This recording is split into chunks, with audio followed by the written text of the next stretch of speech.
Astro उत्सव पर स्वागत है आपका। दोस्तों, करवा चौथ का पर्व हिंदू धर्म में काफी ज्यादा महत्वपूर्ण माना जाता है।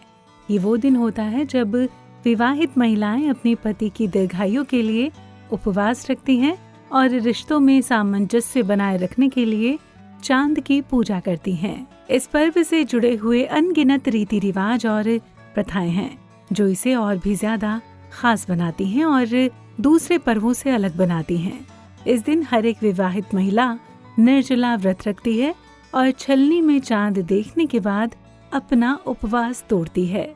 ऐसे में कई बार कुछ कारणों से व्रत रखना संभव नहीं हो पाता, जैसे गर्भावस्था में आप निर्जला व्रत नहीं रख सकती और इस दौरान पूजन कैसे करना चाहिए ये भी जान लेना काफी जरूरी है। अगर आप प्रेगनेंसी में करवा चौथ व्रत नहीं कर पा रही हैं तो आपको पूजन के समय किन प्रमुख बातों का ध्यान रखना चाहिए, आइए जानते हैं।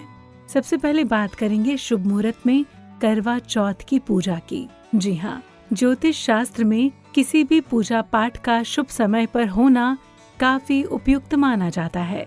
यदि आप प्रेगनेंसी की वजह से करवा चौथ का व्रत नहीं कर पा रही हैं, तब भी आपको इस बात का ध्यान रखना चाहिए कि आप पूजन शुभ मुहूर्त के अनुसार ही करें। बिना मुहूर्त के किया गया पूजन स्वीकार्य नहीं माना जाता और उसका पूर्ण फल नहीं मिलता।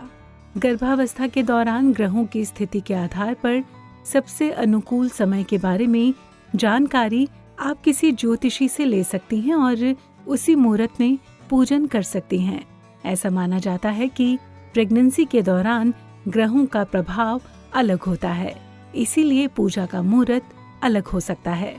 बात करेंगे करवा चौथ में चांद की पूजा की। अगर आप करवा चौथ का व्रत नहीं रख पा रही हैं, तब भी चांद की पूजा पूरे नियम से करें। आप गर्भावस्था में भी चांद को अर्घ्य दे सकती हैं और चांद का पूजन कर सकती हैं।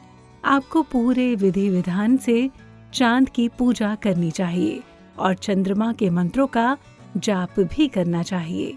इस दिन पूजा के समय छलनी से चांद देखना बहुत शुभ माना जाता है और इस अनुष्ठान को आप गर्भावस्था में भी कर सकती हैं। ऐसा माना जाता है कि यदि आप चांद की पूजा के साथ पति की दीर्घायु की कामना करती हैं तो इससे आपके जीवन में सकारात्मक प्रभाव होते हैं। बात करेंगे करवा चौथ पर 16 श्रृंगार की। जी हाँ, करवा चौथ पर 16 श्रृंगार करना जरूरी माना जाता है। मान्यता है ये पति की दीर्घायु की कामना में किया जाता है और सुहागन महिलाएं अच्छी तरह से 16 श्रृंगार करके ही पूजा करती हैं। ऐसे में भले ही आप गर्भावस्था में करवा चौथ का व्रत ना कर पाएं, लेकिन आपको इस दिन 16 श्रृंगार जरूर करना चाहिए। इस तरह श्रृंगार करके पूजन करने से आपको पूजा का पूर्ण फल मिलता है। बात करेंगे पूजन के दौरान पहने लाल रंग के कपड़ों की। यदि आप प्रेगनेंसी में करवा चौथ का व्रत नहीं कर पा रही हैं, तब भी आपको पूजन करना चाहिए और पूजन के दौरान यदि आप लाल रंग के कपड़े पहनकर पूजन करेंगी और करवा चौथ के चांद के दर्शन करेंगी तो व्रत के बराबर ही पूजा का फल मिलेगा। इसके अलावा करवा चौथ की कथा का पूजन में विशेष महत्व है। यदि आप गर्भावस्था में उपवास करने में असमर्थ हैं, तब भी करवा चौथ की कथा का पाठ करें। मान्यता है कि इस कथा को पढ़ने या सुनने से आपको किसी भी रूप में पूजा का पूर्ण फल मिल जाता है। वहीं इस कथा को ना पढ़ने से करवा चौथ की पूजा पूर्ण नहीं मानी जाती। यदि आप प्रेग्नेंट हैं तो आप भले ही ज्यादा देर तक बैठकर पूजन ना कर पाएं, लेकिन कथा पढ़ें या सुनें। बात करेंगे आप गर्भावस्था में किस तरह फलाहार व्रत रख सकती हैं। यदि आपकी गर्भावस्था सामान्य है तो आप करवा चौथ के दिन निर्जला व्रत रखने के बजाय फलाहार व्रत कर सकती हैं। बस आपको ध्यान रखना है कि आप समय समय पर पानी पीती रहें और खुद को हाइड्रेटेड रखें।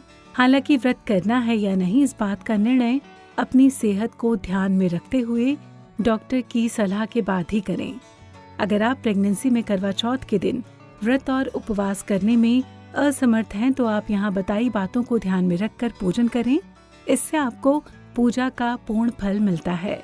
उम्मीद करते हैं अगर आपकी भी उलझन थी कि करवा चौथ में प्रेगनेंसी के वक्त किस तरह से व्रत रखा जा सकता है, तो इस उलझन की समस्या का समाधान आपको मिल गया होगा। उम्मीद करते हैं ये वीडियो आपको पसंद आया होगा, आपके काम भी आएगा। तो अगर ये वीडियो आपको अच्छा लगा हो तो इस वीडियो को लाइक करें, शेयर करें, सब्सक्राइब करें एस्ट्रो उत्सव को, ताकि इस तरह की खास जानकारी से भरा वीडियो का नोटिफिकेशन सबसे पहले आप तक पहुंच सके। तो फिर इसी के साथ हमें दीजिए इजाजत। धन्यवाद।